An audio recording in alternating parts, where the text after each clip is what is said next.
आणि सर मला हे पण विचारायचंय की ह्या मिथकांमुळे लोकांच्या सेक्स लाईफवर आणि नातेसंबंधांवर कसा परिणाम होतो? बघा, जे काही नातेसंबंधामध्ये जे काही म्हणजे नवरा बायकोमध्ये म्हणा किंवा विवाह झाल्यानंतर म्हणा, जे काही समज गैरसमज समजाच्या म्हणजे कारणातून जे काही वाद निर्माण होतात, त्याचं मेन कारण आहे की गैरसमज. जर गैरसमज असतील की कसं असतं की बाई पुरुषांना पुरुष थोडे ॲक्टिव्ह असतात आणि जे लेडीज असतात थोडेसे पॅसिव्ह असतात. त्यांना त्यांची मनाची आणि शरीराची तयारी करावी लागते आणि पुरुषांना काय असतं की केव्हा केव्हा तयारी न करता पण त्याला इरेक्शन जर आलं त्याला थोडीशी घाई होऊन जाते आणि त्या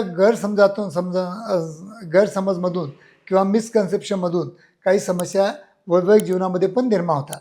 तर आम्ही त्यांना इतकं सांगतो की वैवाहिक जीवनामध्ये जर तुमचं लैंगिक आयुष्य जर तुम्हाला चांगलं करायचं असेल तर नक्कीच तुम्हाला दोघांचा एकबद्दल एक म्हणजे मत पाहिजे आणि दोघांची चर्चा करून तुम्हाला पुढच्या गोष्टी ठरवाव्या लागतात किंवा कराव्या लागतात.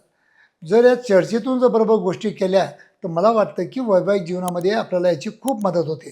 कारण की जोडीदारामध्ये एक समज गैरसमज नसले पाहिजे आणि मतभेद पण झाले नाही पाहिजे.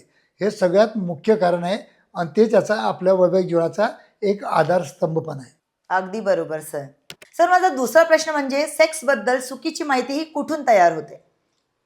जनरली आता मी 40 वर्षापासून प्रॅक्टिस करीत आहे. जे की माझ्याकडे पेशंट असतात त्यांचा मॅक्झिमम जो भरोसा असतो तो आपल्या जवळच्या एखाद्या मित्रावर. पण त्या मित्राला पण जर प्रॉपर नॉलेज नसेल किंवा ज्ञान नसेल तर तो चुकीची माहिती याला देऊ शकतो आणि या चुकीच्या माहितीमुळंच हे आपल्या लैंगिक समस्या निर्माण होतात. ह्या लैंगिक समस्या आहे ह्या काही म्हणजे अंधारात एन्जॉय करण्यासारख्या किंवा अंधारात ठेवण्यासारख्या किंवा गुप्त ठेवण्यासारख्या नसतातच. ज्याप्रमाणे आपण सगळ्या गोष्टी डिस्कशन करतो त्याचप्रमाणे जर तुम्ही बोलले, जर लैंगिक आयुष्याबद्दल आलेल्या जे काही समस्या तुमच्या आयुष्यामध्ये असतील त्याच्याबद्दल जर प्रॉपर तुम्ही जर डॉक्टरांकडं किंवा तुमच्या टीचरकडं ज्याला नॉलेज असेल त्यांच्याकडे जर ओपन केलं, डिस्कशन केलं तर मला वाटतं की या समस्या सॉल्व करू शकतो आपण आणि याचा जर सॉल्व नाही केल्या तर याचं गंभीर आजारामध्ये पण रूपांतर होऊ शकतं.